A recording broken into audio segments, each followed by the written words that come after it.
Today, in part 13 of our series, The Story, we go through 1 Kings as Solomon becomes king. What can we learn from the book of Proverbs, book of the Song of Solomon, and book of Ecclesiastes? Here's Pastor Seth. We are back into the story, which is sort of 31 weeks of the high points of the Bible from start to finish. Let me give you just a quick recap of where we've been. Before creation, God existed, Father, Son, and Spirit, and they decided that we want to create people, and we want people to be made in our image and to enjoy the same kind of relationship that we have enjoyed in eternity past. Genesis 1 begins with creation of the universe and creation of people. By Genesis 3, people have screwed up things, rebelled against God and His plan. And the Bible talks about how all of creation fell. This isn't life like it was supposed to be or meant to be. It's not heaven. It's not the Garden of Eden. It's a tough world we live in. But still has some of the high points of life, but there's mixed in with evil and suffering and disappointments. But not just that the world fell, but human nature fell. There is something that inside of all of our hearts that is now curved in on ourselves, as C.S. Lewis says. The Bible calls us sin, where we just think of ourselves first before we think of others. And we think of getting our way and living our way instead of living God's way. And the effect of that is profound. And all through the Scriptures, there are hundreds of different ways that we have seen this working out. We looked at the promises that God gave to the patriarchs about a Messiah to come, a promised land to come. We looked at Abraham and Isaac and Jacob and Joseph. We looked at finally being in the promised land. We looked at the people being carting off to Exodus and being in slavery there for 400 years, the amazing miracle of the Exodus. Moved back into the Sinai Peninsula, almost into the Promised Land, the story of the spies, and they rebelled against God. And then 40 years of wilderness wandering, they come back up to the Jordan River, and Joshua leads them in. They take the Promised Land. They're finally there. And you would think that the high point of Israel is about to be undergone. And unfortunately, for the next 300 years in the book of Judges, the nation spirals down, down, down into worse and worse depravity. Along comes Samuel. The people ask for a king. King Saul is anointed as king, and the thing does not go as well. Finally, David becomes king. We spent 2 weeks working on David. The first, the benefits of David being there and the godliness of David, and then we looked at David and Bathsheba and all of the drama and conflict that happened because of that terrible decision that he made with Bathsheba. We come up to the point now where David has died and Solomon becomes king. Now, I remember as a young Christian, age 20, the Bible was all new to me, and I remember getting to Solomon, and I fell in love with the book of Proverbs. And I just ate that book up. A lot of the books of the Bible at that point, as a new Christian, were kind of confusing to me, but Proverbs seemed like pretty clear-cut. And I loved the book of Proverbs, and I read that, and then I read the book of Song of Solomon, and I thought, wow, this is really cool. I like this. And someday I want to have a marriage like what Solomon apparently had. And then when I read the book of Ecclesiastes, I remember being very confused. Now, what happened? What happened to the wonder of the wisdom that Solomon had when he was young? And reading through the book of Ecclesiastes, you think, some of this sounds right, and some of this sounds kind of screwball. And it can be very confusing as you're reading through here. So I'd like to go through how are we to think about Solomon, and how does Solomon fit into God's story? What is it we're supposed to learn from Solomon's life? Solomon becomes king. He's probably in his late teens. Perhaps he's 20 years old. And he's given the opportunity to pray for one thing. One thing. And God says He's going to answer that request. Now, if you had that opportunity when you were 20 years old, pray for one thing, whatever you want, and I'll give that, what would you pray for? I suspect a lot of people in California pray, win the lottery. Or maybe have a happy marriage or have healthy kids. Usually there's something that we think we want. This would be good for us. That's the first thing that comes to mind, naturally. But Solomon seemingly prays for something different. In 2 Chronicles 1:10, he says, his prayer is this: give me now wisdom and knowledge to go in and out before this people, for who can rule this people that is so great? So here he is on the cusp of being king, and he thinks, this is pretty overwhelming. And I just don't know if I have enough wisdom to do this. And I remember as a young man about his age, reading this, and I was thinking, wow, what a great prayer that he prayed. Of all the things he could have prayed, he prayed for that. And nobody can argue with that that's not a good prayer. If you're leading, it's a good idea to have wisdom about what you're leading. But over time, and particularly as you hear the rest of Solomon's story, I think about that prayer in really two ways. The first prayer is, it is a good prayer to pray for wisdom if you're leading a nation or a church or a ministry or a family or whatever, business. Good thing to pray for wisdom. But knowing Solomon's story, is there something else that was alive in his heart that motivated that prayer? And what we'll see is there was, of which he was not aware. But this is what I suspect.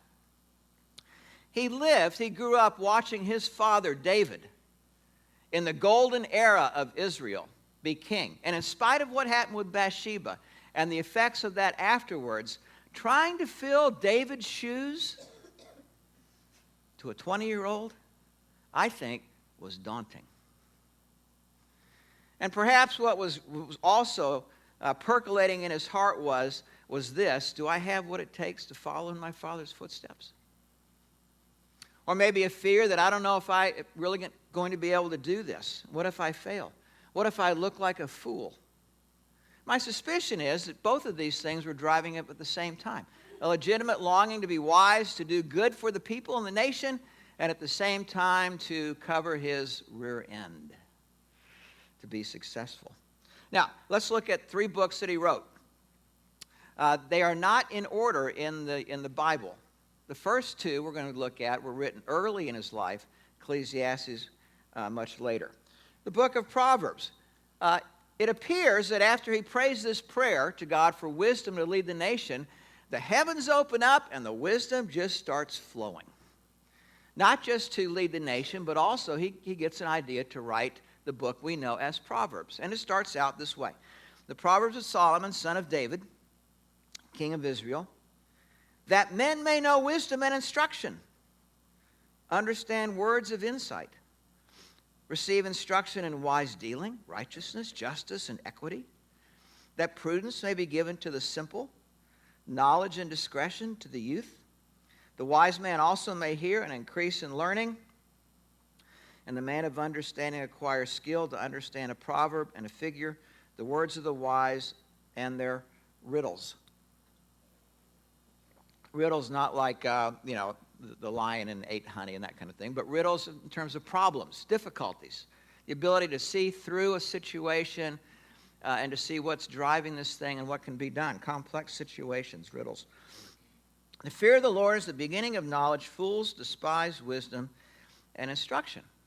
Now, a couple years after I became a Christian, I decided that it seemed like at about age 22 that I did not have enough wisdom that I wanted to. I had met my mentor, who was only 6 years older than me at the time, and he seemed to have, Harold, he seemed to have a truckload more of wisdom. And so for about a year, I spent a year in Proverbs almost every morning. And there were several studies that I did. One was, I looked at every verse in Proverbs that had either the word wise or wisdom, or the words fool, foolishness, or folly. And I made a simple list, 2 lists of each of these things. And every time I ran across a verse, I put, what is the aspect that describes the wise man or the foolish man? And when I got done with 31 chapters of doing that, I came up with 2 conclusions. One was, unfortunately, my life was characterized a lot by the fool. And the second conclusion was it didn't have to stay that way. And so that sort of began a pursuit of God, I want to be a wise man as I live my life. That was one of the most helpful Bible studies I've ever done. So, after that, my mentor gave me another study to do, which I didn't know at the time was needed. I wasn't sensitive enough to pick this up. But it was go through the book of Proverbs and do a study on every verse that has to do with our speech, our conversation. Anything that, like the tongue of the wise would be a verse. Or he who heeds wisdom is wise. Or anything to do with conversation, listening, speech. That was a very convicting study. And there were 5 things that I learned, that I took out of that study, that shaped me, had a profound influence on how I relate to people and how I talk to them.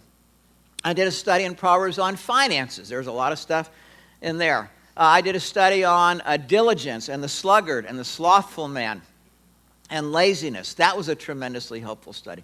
There are lots of great studies in the book of Proverbs. That being said, knowing the Solomon that's going to be coming a few decades from writing this, is there something else that's at work in Solomon's heart that is also at work in my heart and your heart as we come to the text of the Bible? And I think there is. I want to know the principles of Scripture and do them in such a way that guarantees that I get the life I most want. Now, that sounds like a good thing, doesn't it?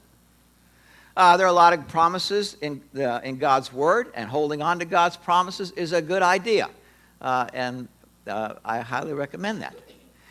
But the idea of what I can do to guarantee the life I want, you should smell some smoke in that.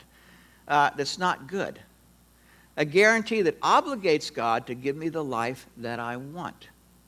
Now, as a young Christian, that kind of makes sense. That's a good idea. But when you get into midlife and you're not getting the life that you thought you want, you start to ask some questions. Or you have a chance to see how this plays out in somebody like the life of Solomon. That's the book of Proverbs. Probably wrote the book when he was about 18, 19, or 20. Now, on the inside of your handout, let's look at the book of Song of Solomon. Song of Solomon has 2 basic themes to it. One is the theme of marriage, husband and wife, and the one who delights in the other back and forth. It's a love story. But the second theme that parallels the love story is it's an allegory of our relationship with God and how God relates to his people and how his people are to relate back to him. And the story kind of goes back and forth, illustrating each other as it goes through. I remember as a young Christian reading the book of Song of Solomon and thinking, man, I want that kind of marriage. Now, let me give you just a little excerpt. This is printed in your handout from Song of Solomon, chapter 1. This is probably from his honeymoon. The bride says, while the king is at his table, my perfume spread its fragrance. My lover is to me a sachet of myrrh resting between my breasts. My lover is to me a cluster of henna blossoms from the vineyards of En-Gedi. Well, it's rich with imagery, as you see here. Solomon's reply, how beautiful you are, my darling. Oh, how beautiful your eyes are doves. And then her response in verse 16, how handsome you are, my lover, oh, my charming. Oh, how charming, and our bed is verdant, meaning alive with life. And the beams of our house are cedar, our rafters are firs. Now, you get the idea as you read this that there is something really explosive going on in love between these 2 people. But as you read on in the life of Solomon, about 30 years later, you discover that he has 300 wives and 700 concubines. And the question to ask is, what happened? How do you go from this to that? That's a question that needs to be asked. One of the things that happens is it's easy to think of that I need to marry Mr. Right or Miss Right in the hopes, without even knowing we're doing this, that is going to be the key to locking up my heart. From that point on, fulfillment will be there every day. It's just easy to assume that. When you look at Solomon, who could have any woman he wanted to in the kingdom, and that didn't happen with wife number 1, it seemed reasonable to him to find wife number 2. And it seemed reasonable at some point after that to find wife number 3. And he just continued on all of his adult life. And in the book of Ecclesiastes, he has a thought about this as he looks back on about 30 years of his adult history. Ecclesiastes 7 says, "Which my mind has sought repeatedly, but I have not found. One man among 1,000 I found, but a woman among all these I have not found. Behold, this alone I found, God made man upright, but they have sought out many devices." Now what he's saying in this passage is this. I've been the king for about 30 years, and there are all kinds of posts of ministers that have been a part of the government and trying to fill different offices, and trying to find one guy whose character is golden was pretty tough. As I think back about it, I found only one. And then that moves him to think about, in the arena of his love life, he thinks about, at this point, he has 300 wives and 700 concubines, 1,000. And he says, but of all of those 1,000, I never did find Miss Right. That finally answered all the questions and sealed up all the nooks and crannies of my heart, that made fulfillment from that day forward done.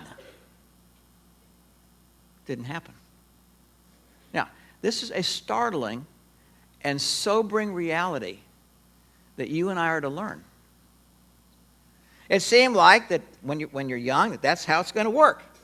But by the time he reached midlife and beyond that life, he is in full-blown panic. His heart frantic to find that missing something or that missing someone that will finally make his life complete and full.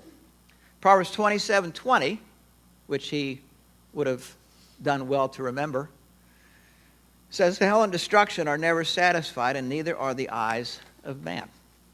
Now, Proverbs and Song of Solomon, written at about age 20. At the time, he was probably about 1014 BC. 1014 BC. When did he write the book of Ecclesiastes? About 977 BC.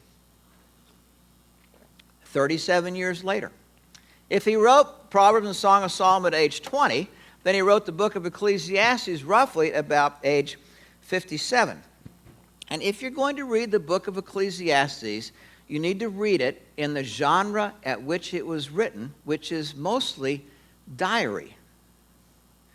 In other words, if you were to read my diary, you're going to find some things in there that are really good and some wisdom in there. And you're going to find other times where I am completely confused or discouraged about life. Sometimes where my faith and my hope is just kind of quivering. A diary is different from reading like a history book, 1 Samuel or 2 Samuel, or even the book of Proverbs. Think of Ecclesiastes as a diary. In chapter 2, as he's looking back on his life, he brings to our attention all the things that he sought after to fill his heart. Chapter 2 says, "I said to myself, come now, I will make a test of pleasure. Enjoy yourself." At one point, that was what he pursued, pleasure.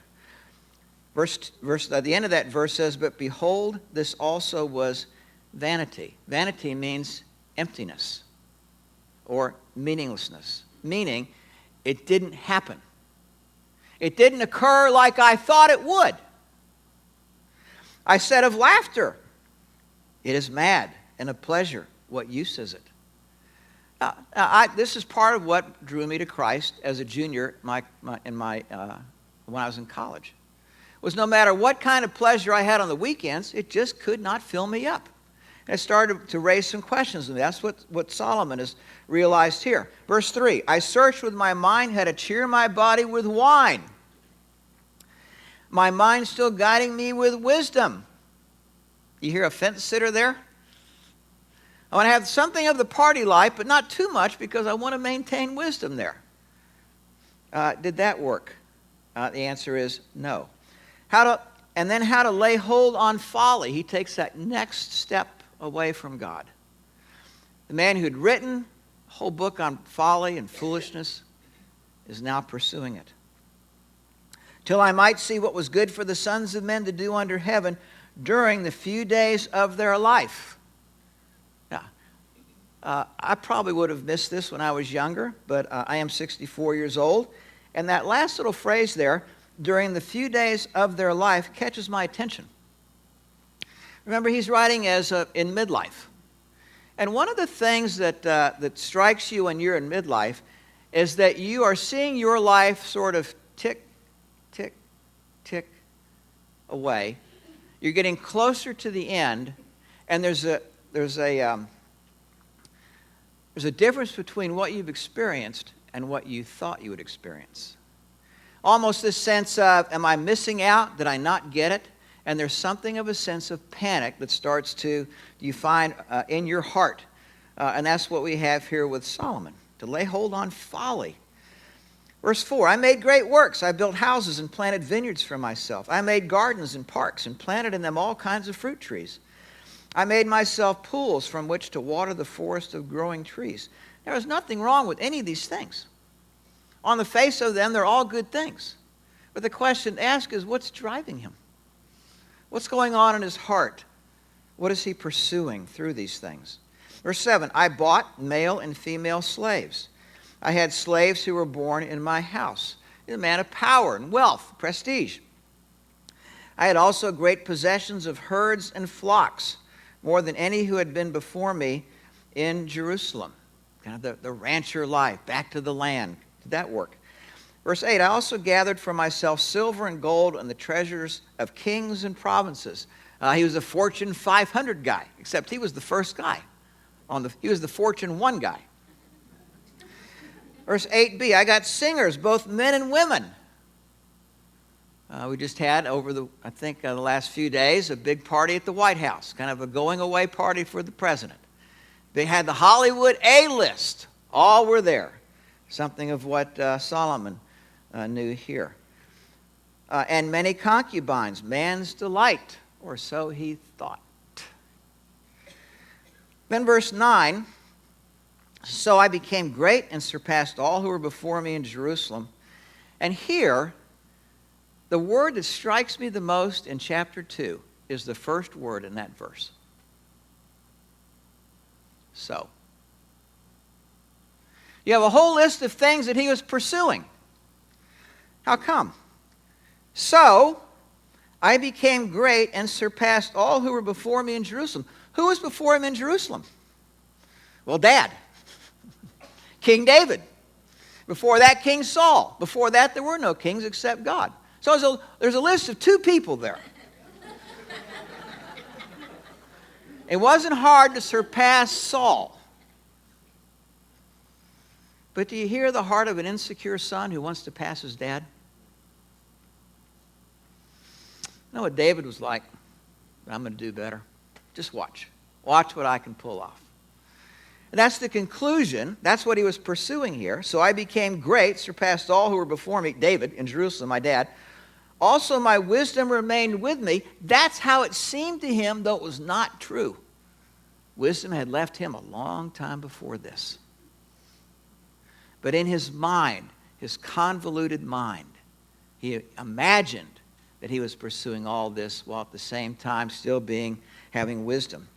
Whatever my eyes desired, I did not keep from them. I kept my heart from no pleasure, for my heart found pleasure in all my toil, and this was my reward for all my toil. Now, as I think about this, and I think about how does this relate to me as a man? I think about when I was young, like Solomon, young Christian at age 20, I wanted to be a man of wisdom. But as I think, and that's a good thing. But as I think back upon that, so much of what I sense in my Christian life for many decades, and what I suspect is true for all of us who are Christians, whether we're aware of it or not, is I will use the principles of God to get the life that I want, as I define it. And for a lot of years, that looks like a godly thing. That's how it appears. until I don't have the life that I thought I was going to get, and there's something missing. And so instead of using God to get the life I want, there's something in our hearts that says, been there, done that, tried that, to heck with it. I'm just going to go for the life I want, no matter what the boundaries are that I'm going to violate. This is Solomon's story. And it's the story that I think is true of all of us. He started out with, I'll use God without knowing it to get the life I want. And at some point he said, oh, well, I'm going to live my life to the outside world as if God didn't exist, while at the same time holding on to the illusion that I am a godly man and full of wisdom. His life would unravel as a result of that pursuit. Now, on the back side of your handout, there's a phrase in the book of Ecclesiastes that I think is one of the most important phrases in the Scripture. It's a phrase he uses again and again. It's called life under the sun. And Solomon comes to two great conclusions in this book that I think are the biggest takeaways from this book. And what are the lessons for you and me as we evaluate our lives? Conclusion number one, the managed life. And I use that in quotation marks because managing your life generally is a good thing. But if the managed life to get the life I want happens, that's a bad thing. The managed life cannot fill my soul. That's lesson number one. The managed life cannot fill my soul. Just after the 10 verses we looked at in the second chapter of Ecclesiastes, here's what he concludes as he looks back on about 35 years of his life. Then I considered all that my hands had done, and the toil I had spent in doing it, and behold, all was vanity and a striving after wind, and there was nothing to be gained under the sun. Under the sun meaning this life here before heaven. I tried everything I knew to make life work, and it was vanity, emptiness. Now, he says a striving after wind. What was he striving for? Well, I've talked about striving for the life that I want, or the good life. We've talked about that. But there are four things that particularly strike me about Solomon. What was he striving after? I think these were four things. Number one, a life where my past wounds can be healed. The things that were done to me, the disappointments in life, somehow there's a salve put over those things that now that part's over. The second thing is a life that protects me from what I fear most. The third thing, the pursuit of life as I define it. And fourth, the life that I'm pursuing that I'm still hopeful I can get. Let me repeat those if you're taking notes. The first thing, the good life, that somehow heals all of my past wounds. Secondly, that protects me from what I fear happening the most. Third, the pursuit of life as I define it, fulfillment, how I define it. And fourth, that life, I need to have some sense of hope I can still get that. And what Solomon realized was, can't happen. I'm striving after the wind, trying to catch the wind in my hand, and when I open it up, it's empty. Now, he says, before that, behold, all was vanity. And I think, what was the all? Well, there are five things that I think he pursued the most. The first one was wisdom. Tell me what to do, God, and I'll do it.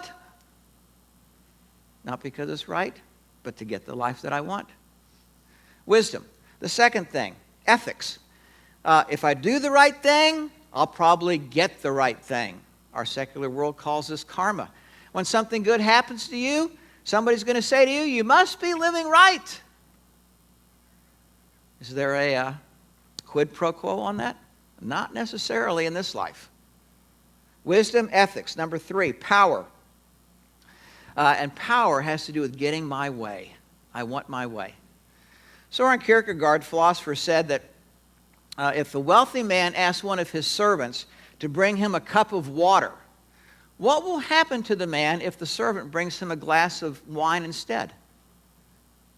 He said it's likely that the wealthy man will be angry, not because he just wants to feel good, but because he didn't get his way. Power. Number 4, pleasure. In this particular case, it was with relationship with women. And number 5, false religions or false ways of living. For years I thought, what is it with all these foreign women that Solomon had relationships with? He could have had all the women there in Israel. Why did he go after those? And my suspicion is that he was looking late in life for some other fix, some other god, some other idol to somehow fix what was wrong in his heart or to bring peace to his heart or life. None of them worked. Conclusion number 1, the managed life cannot fill my soul. Number 2, conclusion 2, meaning comes through acting in God's story. We're right back to where we've been in our last 12 weeks or so. The story, God's great story, as opposed to living out of my little story. This is the last 2 verses of Ecclesiastes. The end of the matter, all has been heard. Fear God and keep his commandments.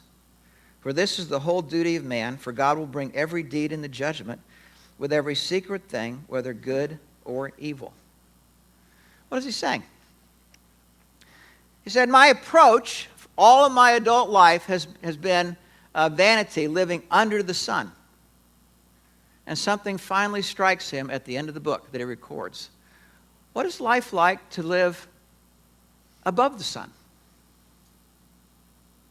Or in our parlance, instead of living out of your little story, what's it like to primarily live for God's great story and to find my meaning and purpose in life as a part of his story first, not second or 10th or 20th?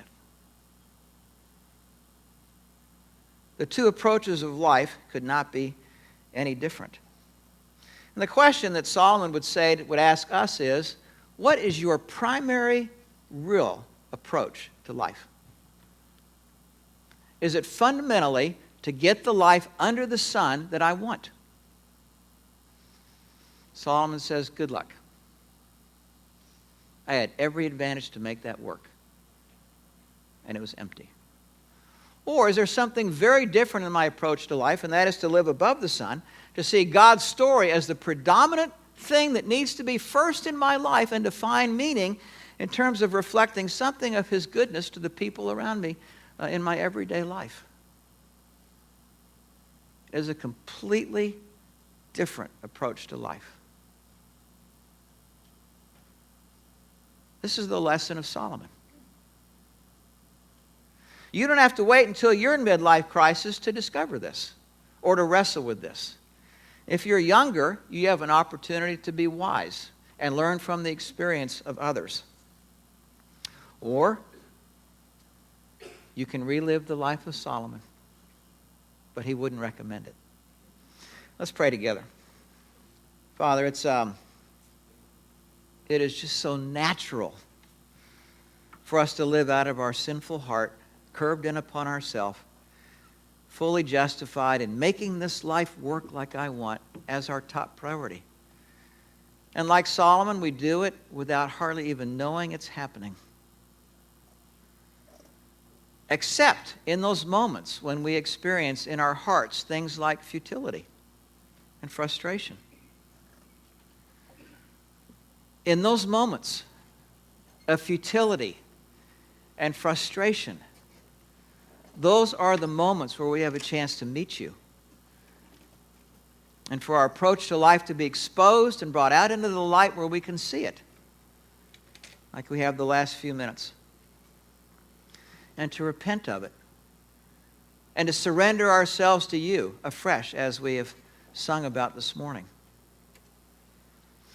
And to allow you to take your rightful place in our heart, sitting on the throne in our heart, and living for your story primarily, and finding our meaning in that, as opposed to pushing our little story as hard as we can, anywhere we can. Thank you for the gospel and for your word that makes it possible for us not to live out the life of Solomon over many decades. We at Pacific Church of Irvine invite you to join us every Sunday at 9:30. You can also visit our website at pacificchurch.com.